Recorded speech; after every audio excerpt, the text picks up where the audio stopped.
Hello boys and girls welcome back. ඔන්න ලොකු කාලෙකට පස්සේ අපි අද කතා කරන්න යන්නේ Ben 10 යුනිවර්ස් එක ගැන. ඔයාලට සමහර විට මතක ඇති සෙරීනා එක තැනකදී කියනවා we are the most powerful being in the universe. We change the very nature of space and time කියලා. සෙරීනා මේ කියන්නේ එයාලා ගැන. කියන්නේ Alien X ගැන. එයාලා කොච්චර powerful ජීවීන්ද කියන එක ගැන. ගොඩක් Ben 10 fans ලා Alien X තමයි Ben ගේ powerfulම ජීවියා කියන එක දැනගෙන හිටියත් එයාලා දන්නේ නැහැ මේ Alien X ගේ ජීවි විශේෂය මොකක්ද. එයාලා කොහෙන්ද ආවේ? ඇයි Alien X මෙච්චර පවර්ෆුල් උනේ? ඇයි යාට හැමතිස්සෙම සෙරීනා සහ බෙලිකස්ගෙන් අවසර ගන්න ඕන? ඔය වගේ ගොඩක් ප්‍රශ්න අලුතෙන් අපේ channel එකට ආවායට ඇවිල්ලා තිබ්බා. ඒක නිසාම ගොඩක් කට්ටිය ඉරලා තිබුණා Alien X ගැන. එහෙම නැත්නම් Celestial Sapiens ලා ගැන ආයෙමත් වීඩියෝ එකක් දාන්න කියලා. ඉතින් boys ඒ කට්ටිය වෙනුවෙන් තමයි අද වීඩියෝ එක. මේ වීඩියෝ එකෙන් මම Alien X වගේම Celestial Sapiens ලා ගැන හැම දෙයක්ම කතා කරනවා. ඒක නිසා අනිවාර්යයෙන්ම මේ වීඩියෝ එක අවසාන වෙනකම් බලන්න. එතකොට ඔයාලට තියෙන හැම ප්‍රශ්නයක්ම විසදේවි. එහෙනම් කට්ටිය තවත් වැඩි කතා ඕනේ නැහැ. අපි කෙලින්ම අපේ වීඩියෝ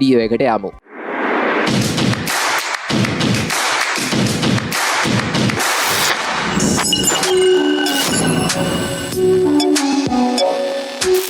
හරි guys, Alien X අයත් වෙන්නේ Celestial Sapiens කියන ජීවි විශේෂයට. මෙයාලට පුළුවන් තමන්ගේ ශරීරය තමන්ට කැමති විදියකට විශාල කරගන්න නැත්නම් පොඩි කරගන්න. ඒක අනන්ත ප්‍රමාණයක් දක්වා වෙන්න පුළුවන්. ඒ වගේම මෙයාලගේ ශරීරය බලා ගන්න පුළුවන් වෙන්නේ කළු පාටින් සහ බොඩි එක වටේට සුදු පාට අවුට්ලයින් එකක් යනවා. ඒ වගේම ලස්සනම දේ තමයි මේ Celestial Sapiens ලගේ ඇඟේ සම්පූර්ණයෙන්ම මේ තරු වගේ පුංචි ඩොට් බලා ගන්න පුළුවන්. ඒ කියන්නේ අපි Celestial Sapiens කෙනෙක් දිහා බැලුවොත් අපි මේ අහස දිහා බලන් ඉන්නවා වගේ මේ විශ්වය දිහා බලන් ඉන්නවා වගේ තමයි අපිට බලා ගන්න පුළුවන් වෙන්නේ. අපිට Alien Force එකේදී Ultimate එකේදී හම්බ වුණ Alien X ගේ ඕක ලොකුවට බලා ගන්න පුළුවන් වෙන්නේ නැහැ. හැබැයි Omniverse එකේදී අපිට ඕක ගොඩක් ලස්සනට බලා ගන්න පුළුවන් වෙනවා. ඔයාලා දන්නවා Alien X ට තියෙන්නේ සාමාන්‍ය පිරිමි මිනිස්සෙක්ගේ වගේ පෙනුමක්. ඉතින් අපේ මේ Alien X කියන්නේ Celestial Sapiens පිරිමි කෙනෙක්. එයාට තියෙන්නේ මනුස්ස පිරිමි කෙනෙක් වගේ පෙනුමක්. ඊට පස්සේ Alien X ලගේ ගෑනු කට්ටියට Celestial Sapiens ගෑනු අයට තියෙන්නේ අපේ පෘථිවියේ ඉන්න ගෑනු කට්ටියට තියෙනවා වගේ shape පුන බොඩි එකක්. මේ Celestial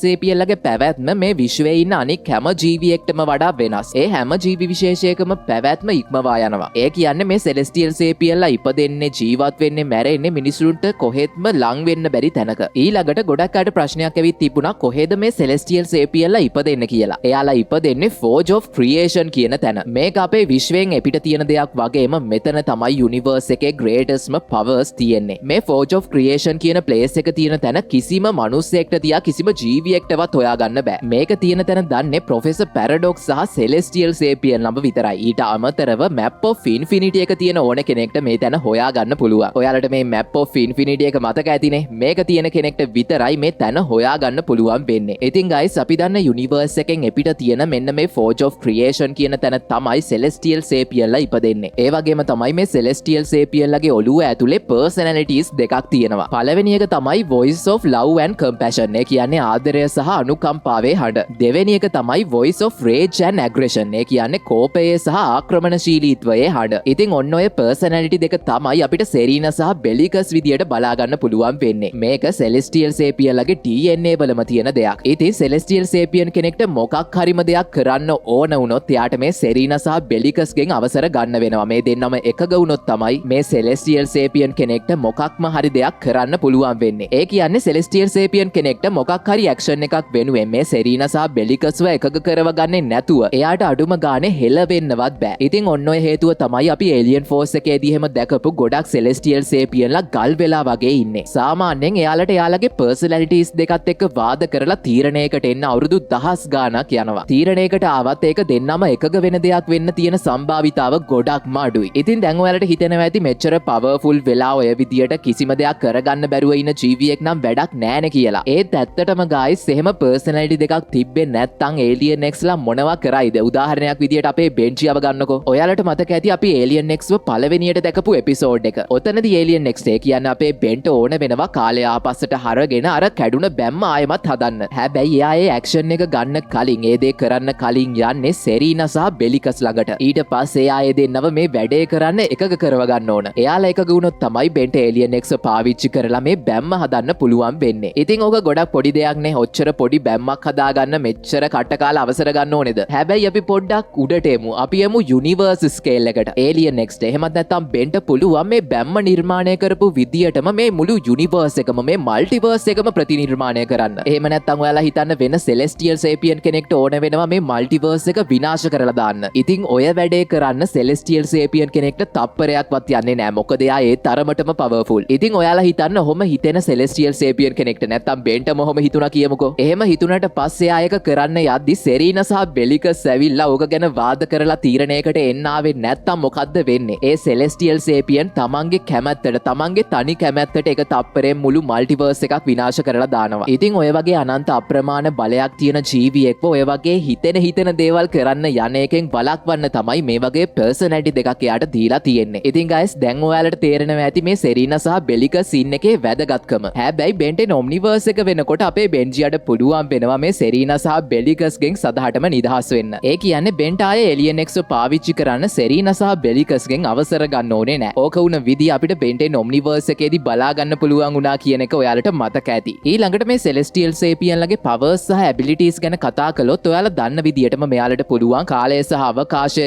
යථාර්ථය ඔය හැම දෙයක්ම Tamanට කැමති විදියට වෙනස් කරන්න. උදාහරණයක් විදියට ඔම්නිවර්ස් එකේ එක එපිසෝඩ් එකකදී අනයිලාග් එක පාවිච්චි වෙලා මේ යුනිවර්ස් එකම මේ මල්ටිවර්ස් එකම මැකිලා යනවා. මේ මල්ටිවර්ස් එකේ ඉතුරු වෙන එකම ජීවියා වෙන්නේ බෙන් ටෙනිසන් විතරයි. මොකද එයා ඒ වෙනකොට Alien X විදියට ට්‍රාන්ස්ෆෝම් වෙලා ඉන්නේ. ඒක නිසා බෙන්ට පුළුවන් වෙනවා සෙරීනා සහ බෙලිකස් එකක කරවගෙන මේ යුනිවර්ස් එකම මේ මල්ටිවර්ස් එකම තිබුණ විදියට ආයමත් රීක්‍රියේට් කරන්න. ඉතින් guys ඔතනින් එහාට අපි මේ Celestial Sapienලගේ powers සහ abilities ගැන කතා කරන්න ඕනේද කියලා ප්‍රශ්නයක් එනවා. මේ Celestial Sapienලා කොච්චර බලවත්ද කිව්වොත් එයාලට පුළුවන් එක තප්පරේ මේ මල්ටිවර්ස් එකක් විනාශ කරලා දාන්න වගේම රීක්‍රියේට් කරන්න. ඉතින් ඒ තරමට එයාලා පවර්ෆුල්. ඉතින් මේ Celestial Sapienලා කොච්චර පවර්ෆුල්ද කියන එක ගැන අපිට Universe vs Tennyson කියන එපිසෝඩ් එකේදී බලා ගන්න පුළුවන් වුණා. ඔයාලා ඒක බැලුවේ නැත්නම් අනිවාර්යෙන්ම මේ එපිසෝඩ් එක බලන්න. ඊළඟට ගොඩක් අයට ඇවිල්ලා තිබ්බ ප්‍රශ්නයක් තමයි මේ Celestial Sapienලා කොන්ටුමීලියලටත් වඩා බලවත්ද කියන එක. ඉතින් guys ඕකට ඔව් නෑ කියලා කළු සුදු උත්තරයක් අපිට ගන්න පුළුවන් වෙන්නේ නෑ. මොකද කොන්ටුමීලියල තමයි මේ යුනිවර්ස් එක අපේ මල්ටිවර්ස් එක නිර්මාණය කරන්නේ. ඔය සිද්ධිය අපිට නිව්ඩෝන් කියන එපිසෝඩ් එකේදී ලස්සනට බලා ගන්න පුළුවන් වෙනවා. ඒ එපිසෝඩ් එකේදීම ඔයාලට මතක ඇති කොන්ටුමීලියලගේ ෂීල්ඩ් එකක් අපේ බෙන්ජියා සහ ස්කර්ට් එකතු වෙලා Alien X ගේ අත පාවිච්චි කරලා පොඩි පිහියක් වගේ ගැජට් එකක් හදාගෙන සිඳුරු කරා. ඒ වගේම ඔයාලට මතක ඇති අනයිලාග් එක. අනයිලාග් එකත් නිර්මාණය කරන්නේ කොන්ටුමීලියලා. හැබැයි අනයිලාග් එකේ මුළු මල්ටිවර්ස් එකම ඉරේස් වෙලා ගියාට Celestial Sapienලට කිසිම ප්‍රශ්නයක් සිද්ධ වුණේ නැහැ. ඉතින් ඔය දේවල් දෙකෙන් අපිට හිතා ගන්න පුළුවන් මේ කොන්ටුමීලියලගේ ටෙක්නොලොජි වල තියෙන powers සහ abilities වලට වඩා power එකක් Celestial Sapienලට තියෙනවා කියලා. ඒ වගේම boys හොඳට මතක තියාගන්න මම මේ කොන්ටුමීලියලගේ ටෙක්නොලොජි එක ගැන කතා කරන්නේ. කොන්ටුමීලියල ගැන නෙවෙයි. කොහොම වුණත් මම අර කලින් කිව්ව දේවල් දෙක නිසා අපිට අනිවාර්යයෙන්ම හිතා ගන්න පුළුවන් කොන්ටුමීලියා ටෙක්නොලොජි එකට වඩා Celestial Sapienලා බලවත් කියලා. හැබැයි Celestial Sapienලා මේ කොන්ටුමීලියලාටත් වඩා බලවත් කියලා කියන්න අපිට කොහෙවත් සාක්ෂියක් නැහැ. ඒ වගේම තමයි කොන්ටුමීලියලා Celestial Sapienලටත් වඩා බලවත් කියලා කියන්නත් අපිට කොහෙවත් සාක්ෂියක් හම්බ වෙලා නැහැ. ඉතින් එක එක කට්ටියගේ තියරිස් තමයි ඕකට උත්තරයක් විදියට අපිට බලා ගන්න පුළුවන් වෙන්නේ. තවමත් නිශ්චිත උත්තරයක් ඕකට හම්බ වෙලා නැහැ. හැබැයි guys මං හිතන විදියට කොන්ටුමීලියලා Alien X ට වඩා බලවත් වෙන්න ඕන. මොකද මේ අනයිලාග් එකෙන් මේ යුනිවර්ස් එක හදන වැඩේ කොන්ටුමීලියලගේ එක්ස්පෙරිමන්ට් එකක්.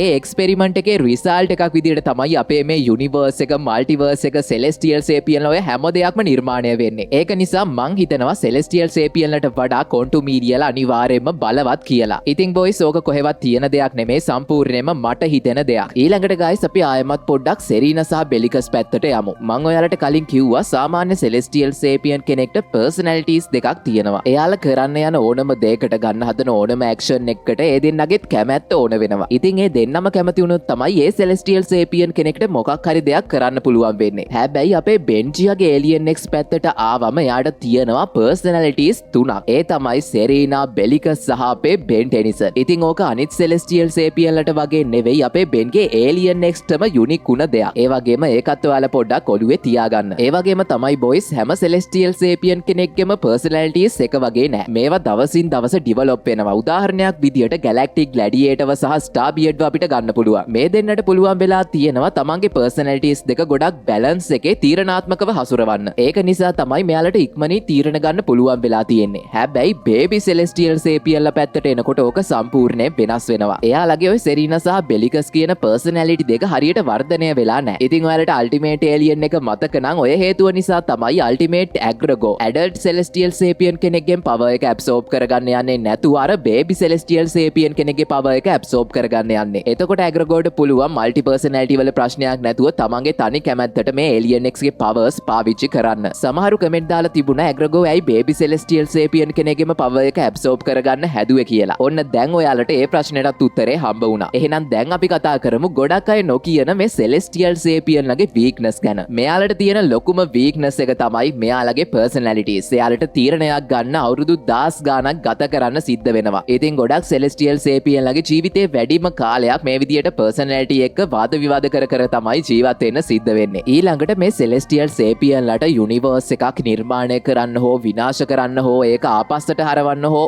ඕන වුණත් ඒක බලපාන ඒරියා එකක් තියෙනවා. උදාහරණයක් විදියට අනයිලාග් එක පාවිච්චි වෙලා මේ යුනිවර්ස් එක ඉරේස් වෙලා ගියාට පස්සේ ඒලියන් එක්ස්ට බැරි වුණා ඒක රිවර්ස් කරන්න. ඒක නිසා තමයි ඒලියන් එක්ස් මේ යුනිවර්ස් එක ආයමත් රීක්‍රියේට් කළේ. හැබැයි මේ ඒලියන් එක්ස් ගේ පවර්ස් යුනිවර්ස් එකෙන් යුනිවර්ස් එකට වෙනස් වෙනවා. මොකද ඒලියන් එක්ස් ගේ පවර්ස් වෙනත් යුනිවර්ස් එකක තියෙන කොස්මික් ලෝස් වලට පටහැනි වෙන්න පුළුවන්. ඒ වගේම ඒවට වඩා වෙනස් වෙන්න පුළුවන්. ඒක නිසා හැම යුනිවර්ස් එකකම ඒලියන් එක්ස් ගේ පවර්ස් පාවිච්චි කරන්න පුළුවන් වෙයි කියලා සහතික වෙන්න බෑ. මොකද සෙලෙස්ටියල් සේපියන්ලගේ ඉන්ටර්නල් ඇස්ට්‍රොනොමි එක මේ ඉන්න විශ්වයත් එක්ක සමාන වෙන්න ඕන, කම්පැටිබල් වෙන්න ඕන. ඉතින් එහෙම නොවෙන යුනිවර්ස් උත් තියෙන්න පුළුවන්. ඊළඟ වීක්නස් එක තමයි සෙලෙස්ටියල් සේපියන් කෙනෙක් මේ රියැලිටි එකේ කරපු වෙනසක් ඕනේ නම් එයාගේ ස්පීෂීස් එකේ තවත් ජීවියෙක් වෙන තවත් සෙලෙස්ටියල් සේපියන් කෙනෙක්ට වෙනස් කරන්න හෝ රිවර්ස් කරන්න පුළුවන්. ඊට පස්සේ මැනා. සෙලෙස්ටියල් සේපියන්ලට මේ මැනා කියන දේවල් ඩිරෙක්ට්ලි මැනිපියුලේට් කරන්න බෑ. එයාලට ඒක කරන්න ඕන නම් මුලින්ම රියැලිටි එක වෙනස් කරලා ඊට පස්සේ මැනාවල නේචර් එක වෙනස් කරන්න සිද්ධ වෙනවා. ඊළඟට මැජික් ගැන කතා කළොත් ගොඩක් වෙලාවට සෙලෙස්ටියල් සේපියන්ලගේ කොස්මික් පවර්ස් මැජික් වලට විරුද්ධව වැඩ කරන්නේ නැහැ. ඒ කියන්නේ මැජික් වලට පුළුවන් මේ සෙලෙස්ටියල් සේපියන් පවර්ස් කැන්සල් කරලා දාන්න. ඊළඟට අපි හැමෝම දන්න විදියට ඔස්මෝසියන්ලට පුළුවන් මේ ඒලියන් එක්ස් ලගේ පවර්ස් ඇබ්සෝබ් කරගන්න. ඊට පස්සේ ඩාර්ක් ස්ටාර් වගේ කට්ටියට පුළුවන්. තව ඔම්නිවර්ස් එකෙන් අපිට අලුතෙන් හම්බ වුණා බ්ලැඩඩ් ද මන්ද ගයිස්. මට හරියටම නම මතක නැහැ කොහොමද ප්‍රොනවුන්ස් කරන්න කියලා. කොහොම හරි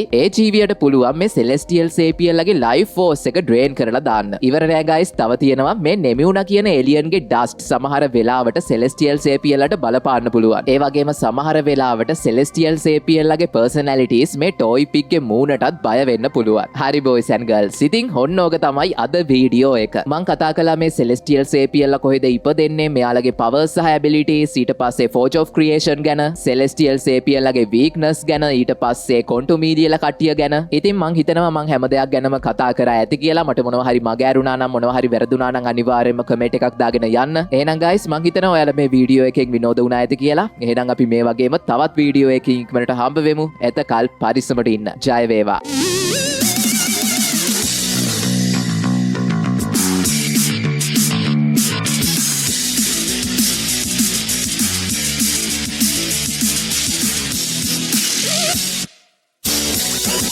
We'll be right back.